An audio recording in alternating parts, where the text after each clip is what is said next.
All right, guys, we're here at Raymond's home. We're down in the basement looking to do furnace replacement. We do have American Standard equipment, so it's all common sizing with what we currently use. It's a B-width furnace, 40 inches tall. So we'll get another 80,000 BTU B-width at 40 inches. It's a non-condensing unit. It is kind of a little tight. As you come in here, it's all kind of parked around back behind the water heater, which we actually just installed about a year ago. The unit itself, there's not a lot of lighting back here, so just bring a couple standalone lights for yourself. But the 4-inch flue is following the 3-inch from the water heater. I'll squeeze back here. There's a T right back there. It's all connected into. It does look like it's got a liner. I'm assuming that was all done back when they did the water heater. There is no central air in the home.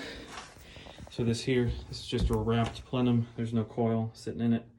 So we can pull this off and redo whatever we need. The return drop is a little bit of an issue. It's only it's like a 10 by 19, which has probably led to some of the issues with the cracked heat exchanger. But it's a little bit offset. You can see how it kind of shoots back there. I'm thinking probably the best solution here, since we're not dealing with a coil, and all this can be manipulated, is just to take this whole thing down. Take this part here, this bottom section here, take the filter housing out, and just pre-make a 8 by 26 and bring it out. There's about 4 inches right now between the side of the furnace and the return. If we make this from like a 10 down to an 8, we're going to give ourselves a little bit more space. There's 18 inches up here to play with, so we'll end up with enough space, hopefully, to get that April air box in there. One thing I'll point out is he is dealing with some water that's coming underneath the foundation here, and it's kind of leaking over this way.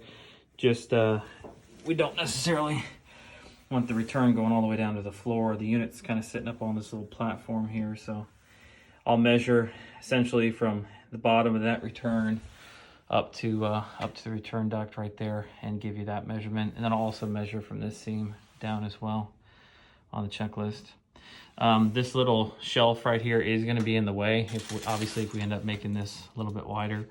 But he said all this, we can either cut a portion of that out or take it down, whatever we need to get the new return in there.